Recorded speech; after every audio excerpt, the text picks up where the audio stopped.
अंजली दमानिया यांनी काल ज्या पद्धतीचे माननीय अजितदादांच्या मृत्यूविषयी जी विधानं केलेली आहेत, त्यांनी राष्ट्रवादी काँग्रेस पक्ष आणि पवार परिवार या दोन्हींना यामध्ये ओढण्याचा प्रयत्न केलेला आहे। यामध्ये प्रफुल्लजी पटेल असेल, सुनीलजी तटकरे असतील, पार्थदादा पवार असतील, या सर्वांची नावे घेऊन या घातपातामध्ये हा संशय व्यक्त केलेला आहे। खरं तर या अत्यंत नीच मानसिकतेचा आणि विकृत विचारधारेचा अंजली दमानियांचा जो हा प्रयत्न आहे तो अत्यंत केविलवाना प्रयत्न आहे। या अगोदर अंजली दमानिया या संपूर्ण महाराष्ट्राला सुपारीबाज म्हणूनसाठी लोक म्हणतात की त्या प्रत्येक गोष्ट सुपारी घेऊन बोलतात, अशा पद्धतीने कायम त्यांनी राष्ट्रवादी काँग्रेस पक्ष परिवार याबाबत कायमच आपल्या मनातील मळमळ आणि या संदर्भामध्ये कायम चुकीच्या पद्धतीने विचार मांडलेला आहे।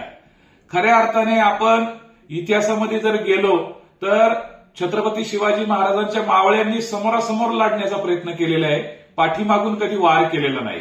आणि म्हणून महाराष्ट्राची ही संस्कृती आहे की या ठिकाणी हे जे सगळं राष्ट्रवादी काँग्रेस परिवार, आदरणीय अजितदादा पवार साहेब यांचा परिवार, या परिवाराने कायम आपल्या शत्रूचा सुद्धा सन्मान केलेला आहे। आणि म्हणून या कुटुंबामध्ये, राष्ट्रवादी परिवारामध्ये माननीय अजितदादांचं काय स्थान होतं हे संपूर्ण महाराष्ट्राला माहिती आहे। आणि अशा वेळेस तुम्ही महाराष्ट्राच्या या उत्तुंग व्यक्तिमत्वाच्या जाण्यानंतर अरे एक डायन सुद्धा आपलं घर सुद्धा सोडून त्या ठिकाणी वार करते, परंतु तुम्ही पवार कुटुंबाला, पवार परिवाराला, पवार कुटुंबाचं घर हे सोडायला तयार नाहीये। पवार कुटुंबावरती सातत्याने घात करताय, हे अत्यंत वाईट गोष्ट आहे। आणि म्हणून अंजली दमानिया, तुम्हाला महाराष्ट्रातील जनता कधीही माफ करणार नाही, कारण ज्या वेळेस या कुटुंबावरती संकटाची घडी आहे, अशा संकटाच्या घडीमध्ये आम्हाला छत्रपती शिवाजी महाराजांनी जो इतिहास शिकवलेला आहे की आपण ज्या वेळेस एखाद्या कुटुंबामध्ये